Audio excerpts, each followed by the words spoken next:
Salut à tous! Aujourd'hui, on plonge dans le monde merveilleux des gâteaux d'anniversaire. On va décrypter ensemble les tendances de 2026 pour que la prochaine fête soit juste parfaite. Fini le stress du dessert. C'est la question à 1 million, pas vrai?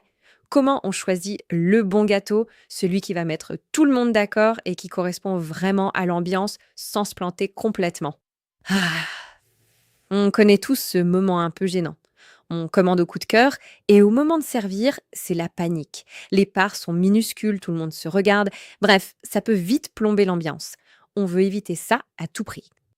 Alors, pour ne plus jamais tomber dans ce piège, voyons ensemble les 3 grands formats qui cartonnent en ce moment.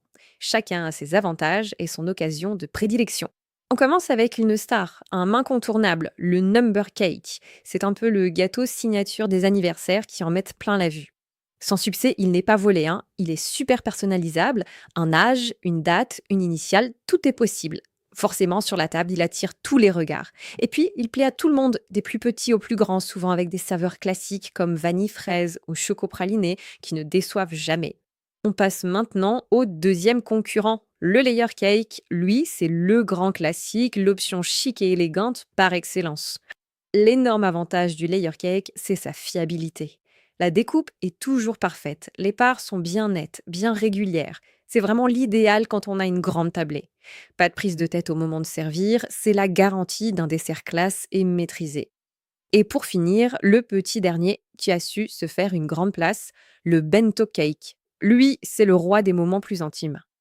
Le bento cake, c'est la solution géniale pour les petites célébrations ou même pour faire un cadeau surprise. Fini le gâteau énorme qui traîne 3 jours dans le frigo.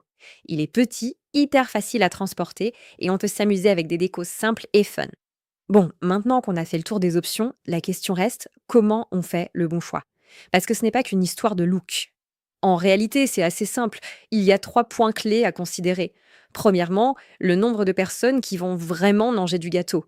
Deuxièmement, est-ce que c'est pour un goûter ou est-ce que ça arrive après un repas de 3 heures? Et évidemment, le budget qu'on a en tête. Alors, attention, pour le number cake, il y a un détail super important, une petite astuce que beaucoup de gens oublient et qui peut vraiment tout changer.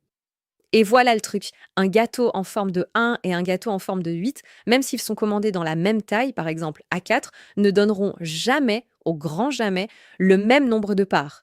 Le 1 est beaucoup plus fin. C'est le détail à avoir en tête. Ce petit tableau, c'est un peu une bouée de sauvetage. Pour une dizaine d'invités, un format A4 à 2 étages, ça passe crème. Mais si on est plutôt 20 ou 25, il faut absolument passer au format A3 pour être tranquille. C'est un guide super pratique pour viser juste. Allez, pour récapituler tout ça, voilà une petite anti-sèche, le résumé parfait à garder sous la main au moment de passer sa commande. Donc, on retient quoi? Pour 10 à 15 personnes, un number cake à 4, c'est top, mais attention à la forme du chiffre. Pour 20-25 invités, on part sur un A3 ou alors on opte pour la sécurité avec un layer cake. On n'oublie jamais que le 1 sert moins que le 8. Le bento cake, parfait pour les tête-à-tête ou en petit plus. Et surtout, la règle d'or, on s'y prend à l'avance pour réserver. Et voilà, maintenant on a toutes les cartes en main pour ne plus jamais se tromper. Alors la question c'est, pour la prochaine grande occasion, le cœur balancera plutôt pour quoi? Un undercake super personnalisé, un layer cake classique et chic ou un petit bento cake plein de charme?